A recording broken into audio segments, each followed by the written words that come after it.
the voice that shattered fear in the heart of Westbrook, a small town in the American Midwest. The air had always carried a quiet tension. On the surface, everything seemed normal, quiet streets, families living in modest homes, and a mix of old traditions and new faces. But beneath the calm exterior simmered a deep divide, one that had been brewing for generations. A gang known as the Iron Wolves had long ruled the outskirts of the town, a violent, racist group that thrived on intimidation and fear. Their leader, Caleb Red Fisher, had terrorized the town for years, attacking anyone who didn't fit his narrow view of the world. Among those who had seen the gang's cruelty was Naomi Carter, a 32-year-old black woman who had recently returned to Westbrook after several years of working in the city. She was a community organizer, passionate about making her hometown a place where everyone, regardless of their race or background, could thrive. Naomi was determined to help the town heal from its past, even if it meant facing the same forces that had once pushed her away. One warm summer evening, Naomi was walking home from a town meeting when she took the shortcut through a quiet alley near the old warehouse district. It was a part of town she had always avoided, but tonight, something felt different. She couldn't shake the feeling that she was being followed. She quickened her pace, but the footsteps behind her grew louder, closer. When she turned the corner, she saw them. The Iron Wolves. Caleb Red Fisher and 3 of his henchmen blocked the alleyway, their eyes cold with malice. "Well, well, well," Red sneered, stepping forward. "Look who decided to walk through our territory." "What's the matter, Naomi? You think you're better than us now?" Naomi stopped walking, her heart steady. She had dealt with people like Red before, people who tried to assert power through fear. People who wanted to make others feel small. But tonight, she wasn't afraid. She wasn't going to back down. She was done with fear. "What do you want, Red?" Naomi asked, her voice calm but firm. Red's smile turned wicked. "What we want is simple. You think you can come back here, act all high and mighty, and change things? You don't belong here, Naomi. People like you never do." Naomi stood tall, her eyes meeting his with unwavering confidence. "I belong here just as much as anyone else," she replied. "You don't own this town, Red.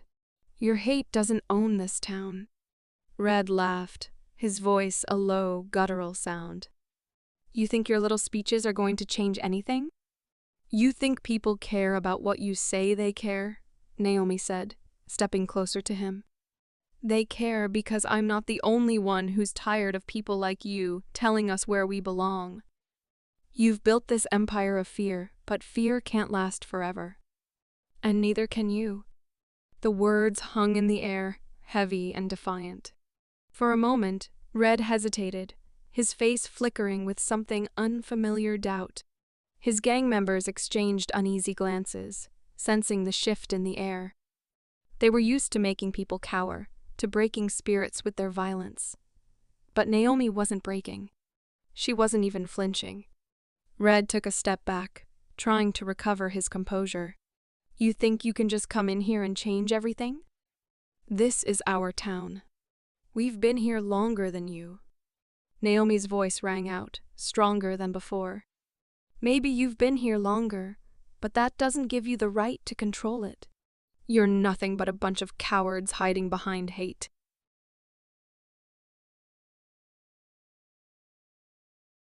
"You're not running anything anymore, Red."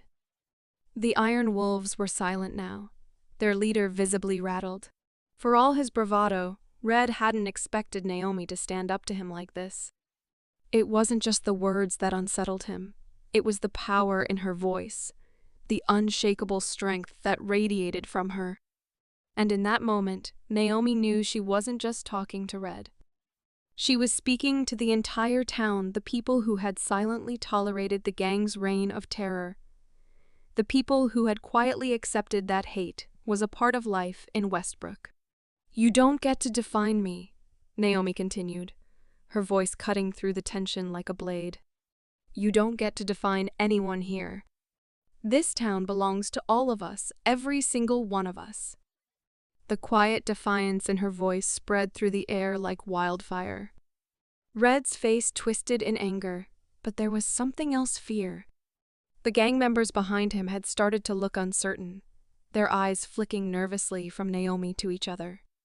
For the first time, they realized something: they weren't as powerful as they thought. Naomi wasn't just standing her ground, she was tearing down the walls of their empire, brick by brick, with nothing but her words. Caleb's jaw clenched as he struggled to maintain control. He had always relied on his ability to intimidate, to make others feel small. But tonight, Naomi had turned the tables. His hands twitched, as if he wanted to lash out. The fear in his chest kept him frozen. His gang was no longer with him. They had started to back away, slowly, unsure. "You'll regret this," Red spat, his voice weak with frustration. "No," Naomi said, her voice cold now. "You will." And with that, the Iron Wolves scattered into the night, their leader's bravado crumbling with each step they took. Naomi stood alone in the alley, the weight of what had just happened sinking in. She hadn't used force or violence, she had fought back with something far more powerful: her voice. Word of the confrontation spread quickly through Westbrook. The next day, whispers